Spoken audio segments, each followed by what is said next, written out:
According to the U.S. Geological Survey, the Philippines has been struck by a 6.5 magnitude earthquake. Officials said the natural disaster has killed at least one and has damaged several houses and other buildings. The center of the strong earthquake first hit at a magnitude of 6.9 near the center of Tacloban, but the towns of Jaro and Canango were then hit by a 6.5 magnitude. No tsunami is expected to follow the earthquake, but there will be some strong aftershocks.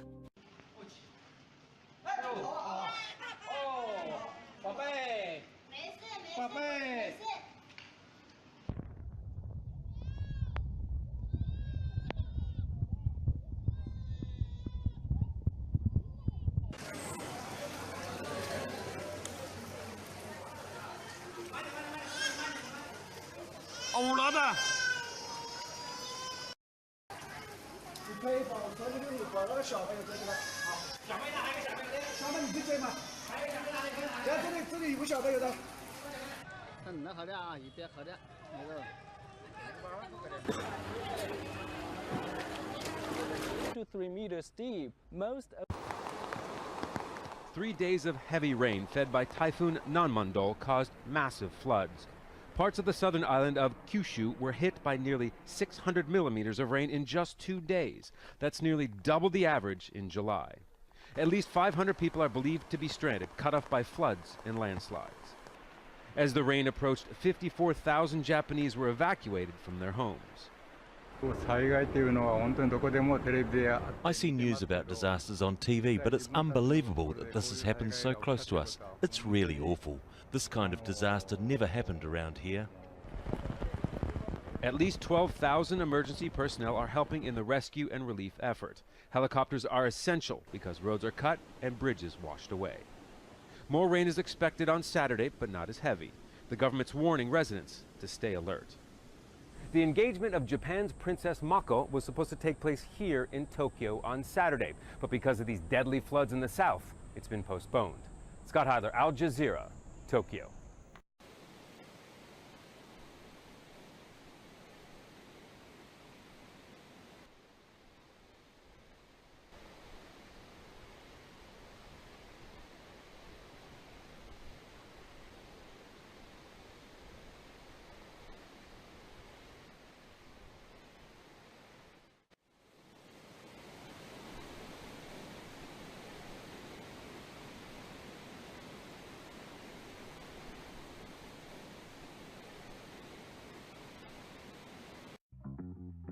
Emperor penguins are drastically being affected by climate change.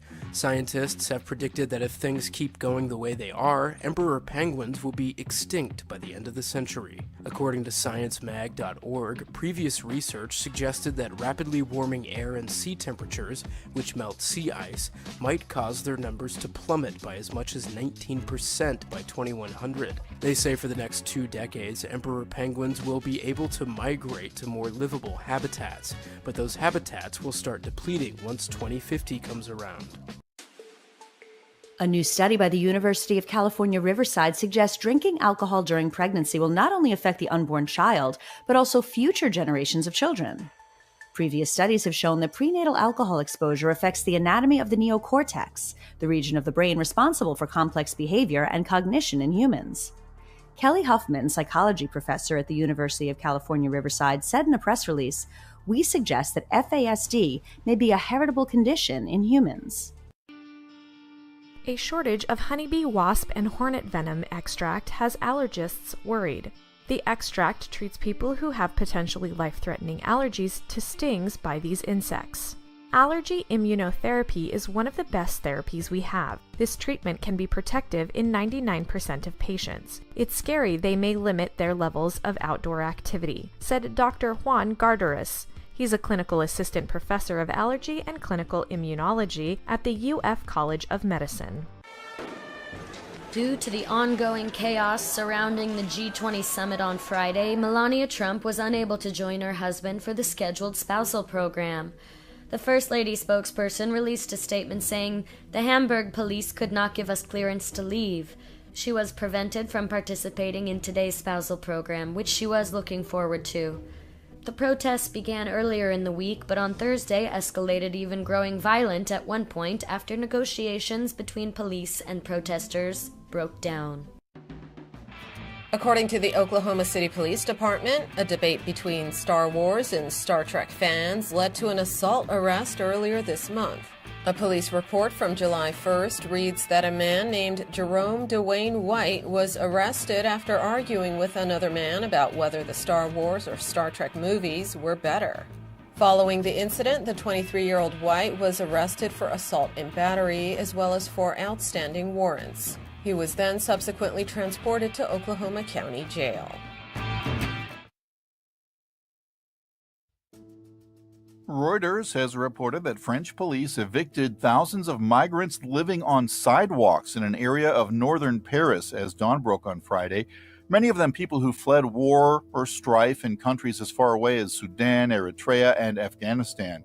Dozens of police and white police vans moved in at around 5 a.m. to clear the area, where Paris City Hall official Dominique Versini said numbers have swollen to between 2,000 and 2,500 people. Versini told CNews TV that about 100 a day were arriving in the area called the Porte de la Chapelle in the north of Paris, noting that many came from Eastern Africa as well as the Middle East. The migrants were being escorted onto buses to be taken to temporary lodgings, such as gymnasium buildings in Paris and areas ringing the capital. Live TV footage showed what appeared to be a peaceful evacuation. The Associated Press has reported that on Thursday, firefighters were working to keep a wildfire that's forced the evacuation of hundreds of people from spreading toward homes near Colorado's Breckenridge Ski Resort and the nearby historic town. Crews were attacking the fire, burning about 2 miles north of the resort, by dropping firefighting slurry from the air, as well as building containment lines on the ground to stop it from reaching nearly 500 evacuated homes. Insurance companies also paid to send contracted fire engines to the area to try to protect the pricey ski properties. Winds were calm early Thursday, but officials acknowledged that all their efforts to save properties could be undercut if winds shift.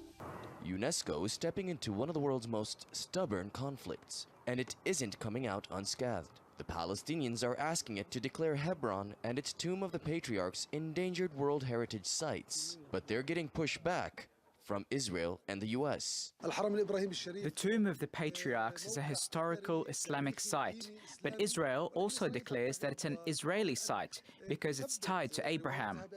The cave or tomb, which they call a holy site, is considered sacred to the Jews, which is also why they're expanding in Hebron and supporting the settlers living here. It's an important decision. The Palestinians argue that Hebron and the tomb of Abraham and his family are at risk because of the Israeli occupation. But the U.S. ambassador to the UN, Nikki Haley, argues they're under no immediate threat. And Israel says UNESCO shouldn't be turned into a political organization. Hebron is home to more than 200,000 Palestinians and 500 Israeli settlers. The tomb is located in the old city of Hebron, where most of the Israelis live, surrounded by Palestinians. There is no doubt that if Hebron is registered as a part of World Heritage, will reflect positively on the city, which has large tourism potential. It is also going through difficult situations because of the Israeli occupation. However, designating this city as part of the World Heritage sends a message of peace, and it is also part of the Palestinian people's contribution to human history. The Palestinians say Hebron and the Tomb of the Patriarchs are tied to their history. The Israelis say they're part to theirs and shouldn't be declared a Palestinian heritage site. UNESCO is now discussing the status of the Tomb of the Patriarchs, a point of conflict for Palestinians and Israelis. Both sides are trying to win support for their positions, as well as trying to protect their historical connections to the tomb and to the city of Hebron as well. Hamad Hamayil, TRT World, Ramallah in the occupied West Bank. South Korea conducts live fire drills, sending a message to North Korea after it announced the launch of its first intercontinental ballistic missile. It's the second day in a row South Korea has shown off its military might. Joint exercises with American forces were a direct response to the missile launch, prompting North Korean state media to warn it would be a piece of cake to destroy what it called its gangster neighbor to the south. The U.S. says an intercontinental ballistic missile represents an escalated threat, though exactly what President Donald Trump intends to do about it remains unclear. But I have some pretty severe things that we're thinking about. That doesn't mean we're going to do them. I don't draw red lines. He's discussing those options with world leaders at the G20 summit in Hamburg, including China's President Xi Jinping. He's been speaking with South Korea's President Moon Jae-in.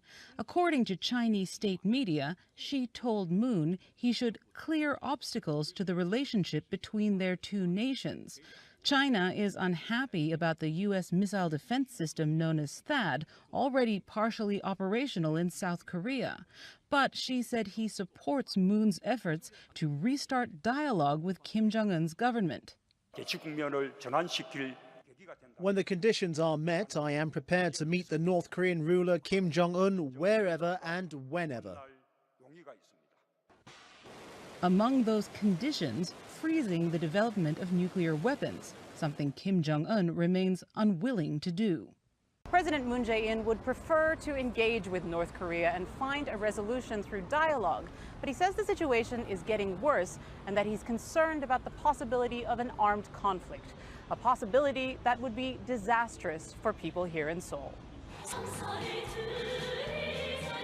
In Pyongyang, the government held large celebrations to mark the missile launch, complete with fireworks and dancing in the capital's main square.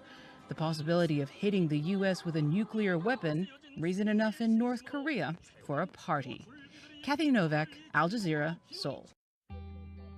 Gonorrhea is already a tricky STI to deal with, as it doesn't always show up with symptoms. Now, according to a new report from the World Health Organization, it seems as though gonorrhea is becoming even more difficult to treat thanks to newly evolved strains of the bacteria that are resistant to medication. While many strains of gonorrhea are only resistant to older, cheaper antibiotics, the WHO reports that there have been cases that are resistant to all antibiotics currently out there. Hackers have reportedly breached a Kansas nuclear power operator as part of a campaign that has ruptured the security of at least a dozen U.S. power firms. The Wolf Creek nuclear facility in the Midwestern state of Kansas was breached in the attack. Jenny Hagman, a representative with the Wolf Creek Nuclear Operating Corporation, declined to say if the plant was hacked, but explained there has been absolutely no operational impact to Wolf Creek. The reason that is true is because the operational computer systems are completely separate from the corporate network. Hackers have reportedly been observed using tainted emails to harvest credentials that may offer access to the secure networks of their targets. On Friday, Israel decided to cut its funding to the United Nations after the UN Cultural Organization declared an ancient shrine in the occupied West Bank a Palestinian heritage site. UNESCO designated Hebron and the two adjoined shrines at its heart a Palestinian World Heritage Site in danger. Israeli Prime Minister Benjamin Netanyahu called that another delusional UNESCO decision and ordered that $1 million be diverted from Israel's UN funding. The religious significance of the city has made it a focal point for settlers who are determined to expand the Jewish presence there. CNN has reported that German police are attempting to prevent small groups of protesters from disrupting the G20 summit in Hamburg hours before world leaders are set to meet. Officers dressed in riot gear intervened as protest groups tried to enter the red zone, the blocked-off area close to the summit venue, as other groups of people staged sit-ins across the city. A water cannon was deployed against protesters who had come armed with umbrellas and rain gear at one of the sit-ins. Earlier, protest organizers told CNN they would try to storm police barricades around restricted areas. According to current and former U.S. intelligence officials, since the 2016 election, Russian spies are ramping up their intelligence gathering efforts in the U.S. The officials add that Russia now has at least 150 suspected intelligence operatives in the United States. A former senior intelligence official familiar with Donald Trump's administration efforts said this week, Russians have maintained an aggressive collection posture in the U.S., and their success in election meddling has not deterred them. Steve Hall, retired CIA chief of operations, added Friday that Russians could also be seeking more information on Trump's administration, which is new and still unpredictable. Zambian President Edgar Lungu has justified imposing a state of emergency in the Southern African country, alleging that opposition party were behind a string of arson attacks intended to, quote, create terror and panic. Several fires, including one that burnt down the main market in the capital Lusaka, have been at the center of a rising political tension in Zambia. Lungu added that if the International Monetary Fund found the emergency powers to be ill-advised, it was free to terminate talks meant to provide financial assistance to Zambia. This power I've invoked is only for 7 days because Parliament is sitting. So we have to move a motion in Parliament. And if IMF thinks we have gone beyond the norms of good governance and democracy, they are free to go. Zambia has enjoyed relative stability since its first multi-party election in 1991, but last year's election was marked by clashes between rival supporters, with the opposition leader still in detention on treason charges. The main opposition party argues that Lungu's use of emergency powers was unnecessary and that it is a ploy to make it easier for police to arrest opposition supporters. The state of emergency laws in Zambia increase police powers of detention and arrest, as well as prohibit public meetings and close roads, something that many Zambians feel will be an infringement of their rights. When there is a state of emergency, that all the rights are taken away from us. So now, if my rights are taken away from me, for instance, how am I going to live? How can I live as a human being? No freedom of movement, no freedom of speech, no freedom of expression. You understand? For me as a student, I think it's going to be inconveniencing. If I'm going to have time limits as to when I'm supposed to go to school, I think it's going to be inconveniencing because I would have some time that I've set for myself maybe to study. So if I'm having those limits, it's going to inconvenience my work at school. The state of emergency is to control the crime which is happening by the day of the time. Because as you can see, people are taking advantage of the movement of people.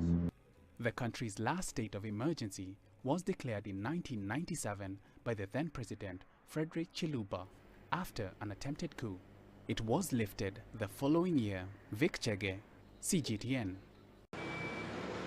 The United States may not like it, but the pipes are stacking up in a remote storage yard on the North German coast.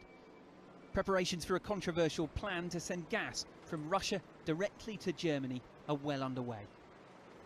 In October last year, 2 trains started arriving here most days to deliver the German-made steel pipelines for Nord Stream 2. That's despite the fact that the project doesn't actually have the official go-ahead yet. And in fact, it appears to be facing increasingly vocal opposition. That's the place where the pipeline gets on land. As a private sector deal, all it needs now, in theory, is environmental permits. There are localised objections, unhappy landowners, concerns about impact on local wildlife. Campaigners hope more powerful opponents may take up their cause. It is, of course, not the environmental impact that concerns them most, but if we find an angle where they have good arguments to argue with, they will use our arguments, I'm pretty sure. And I think and the finance sector needs anything but unsecurity about the permitting. That's the other angle which may play a role. Because in reality, this energy deal is highly politicised. Donald Trump may want warmer ties with Moscow, but he also wants Europe to buy American gas first.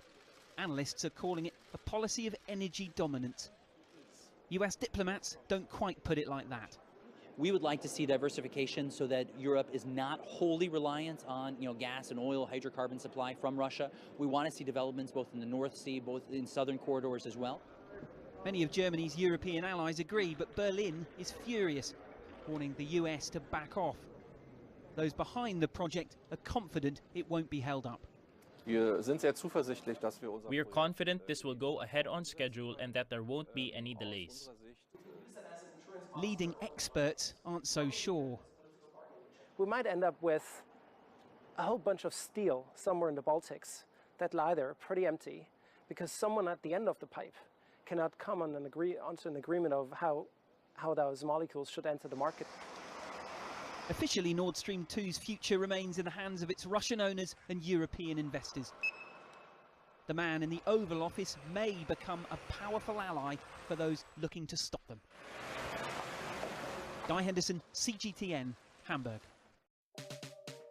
Missouri Republicans want to make it a crime for abortion clinic staff to ask ambulances to respond to calls at their facilities without sirens or lights.